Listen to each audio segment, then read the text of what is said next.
Hai teman-teman kelas 5. Hari ini kita akan membongkar rahasia kenapa robot pintar alias KA tetap butuh kita. Kita tahu KA itu hebat, bisa menghitung super cepat, bahkan membuat gambar. Tapi ia punya batasan utama. Ayo kita bahas batasan pertamanya. KA tidak punya perasaan sejati dan kreativitas sungguhan. Siap dengar? Batasan pertama, KA hanya meniru. Ia tidak bisa benar-benar merasakan sedih, senang, atau marah seperti kita. KA hanya bisa menganalisis ekspresi wajah atau nada suara untuk mengenali emosi, tetapi ia tidak merasakan itu. Lihat, KA hanya melihat pola di wajah Ahmad yang mirip data sedih yang sudah dia pelajari sebelumnya. Batasan kedua dari bagian ini adalah kreativitas palsu. KA bisa membuat gambar indah, tapi itu hanya meniru. KA generatif hanya menyusun pola kata atau gambar dari miliaran data yang sudah ia telan dan pelajari sebelumnya. Berarti, KA tidak bisa menciptakan ide yang benar-benar baru di luar data yang ia pelajari ya, Kak? Betul sekali. Manusia punya imajinasi liar yang tidak terikat data. Itulah kekuatan kita yang sesungguhnya.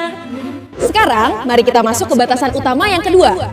KA Sangat-sangat bergantung pada data yang diberikan manusia. ingat, jika data yang masuk salah, tidak lengkap, atau tidak adil, maka hasilnya juga bisa salah atau bias. Ini namanya masalah bias atau ketidakadilan. Data yang tidak seimbang membuat KA jadi tidak adil. Contoh, jika KA hanya dilatih dengan foto orang berkulit terang, ia akan kesulitan mengenali orang berkulit gelap. Hal ini bisa membuat keputusan KA menjadi tidak akurat dan tidak adil bagi sebagian orang di dunia. Batasan lain, kualitas data menentukan kualitas KA. Data yang sedikit membuat KA mudah keliru. Jika kamu hanya memberi KA 5 foto kucing, KA mungkin akan salah menebak jenis kucing baru. KA butuh ribuan gambar yang sangat bervariasi agar menjadi sangat akurat, bukan hanya 5 saja. Nah, karena KA punya banyak kekurangan dan batasan-batasan ini, disinilah peran penting kita sebagai manusia. Kita harus mengawasi KA dan memastikan bahwa penggunaannya tetap etis dan bertanggung jawab. Ingat baik-baik, KA hanyalah alat bantu kita, bukan pengganti otak hebat manusia yang penuh imajinasi. Artinya, kita harus selalu berpikir kritis dan kreatif. Jangan sampai robot mengambil alih tugas berpikir kita. Mari kita uji pemahamanmu dengan contoh-contoh praktis agar kamu makin mengerti batasan-batasan ini. Misalnya, robot cerdas tidak sengaja menjatuhkan buku. Apakah robot itu bisa merasa menyesal atas tindakannya? Tentu saja tidak. Robot hanya memproses data bahwa buku jatuh, ia tidak bisa merasakan emosi penyesalan.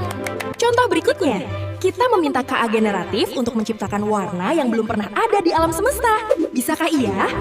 Tidak bisa, karena KA hanya bekerja dengan mencampur dan meniru data warna yang sudah ia pelajari dari miliaran gambar. Mari kita bayangkan data sebagai makanan KA. Jika kita hanya memberinya satu jenis makanan saja, apa yang terjadi? Robotnya akan sakit. Ia tidak akan tahu bagaimana mencerna makanan lain atau membuat keputusan yang seimbang. Ini adalah risiko masalah bias tadi. Data harus bervariasi agar KA bisa adil. Kak, kalau KA hanya pintar mengenali kucing, tapi tidak pernah melihat anjing, apa dia bisa membedakannya? Tidak bisa. KA akan membandingkan anjing itu dengan pola kucing yang ia kenal dan mungkin salah menebak. Karena batasan-batasan ini, kita harus ingat kenapa manusia tetap tak tergantikan. Kita punya hati dan akal sejati. Kita harus memastikan bahwa KA digunakan untuk kebaikan, bukan untuk hal-hal yang tidak adil atau menyakiti orang lain. Mari kita ingat 3 batasan utama KA tadi. Pertama, tidak punya perasaan atau kreativitas sejati.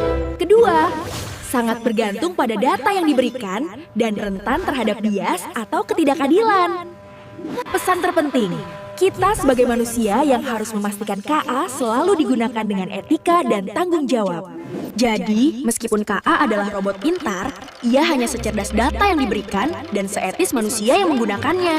Bagus, sekarang kita sudah tahu kapan harus mempercayai KA dan kapan kita harus mengandalkan pikiran kita sendiri. Kak Sofia, kalau KA bisa mengenali emosi, kenapa ia tidak bisa menghibur teman yang sedang sedih seperti saya? Karena KA hanya bisa menghitung sedih. Ia tidak bisa merasakan atau memberikan kenyamanan sejati yang keluar dari hati. Bayangkan kita memberi KA jutaan data yang berantakan, tanpa label dan tanpa kejelasan. Apakah hasilnya akan bagus? Tentu saja tidak. Kualitas data menentukan kualitas KA. Kita harus memilih data yang baik agar hasilnya akurat. Ingat, manusia adalah pengawas, penentu etika, dan sumber kreativitas sejati yang tak terbatas KA. Gunakan kecerdasan buatan dengan bijak sebagai alat yang luar biasa. Tapi jangan pernah lupa betapa hebatnya otakmu. Terima kasih sudah belajar tentang batasan KA dan pentingnya peran manusia hari ini. Sampai jumpa di pelajaran selanjutnya. Jangan lupa, otak kita adalah pusat kreativitas dan etika sejati yang harus terus kita latih. Sampai jumpa lagi. Ingat pelajaran hari ini, KA adalah alat hebat, tetapi kemanusiaan kitalah yang paling berharga. Selamat belajar. Video pembelajaran modul 3C, batasan kecerdasan artifisial dan peran manusia. Terima kasih. Selalu utamakan akal dan hatimu di atas segalanya.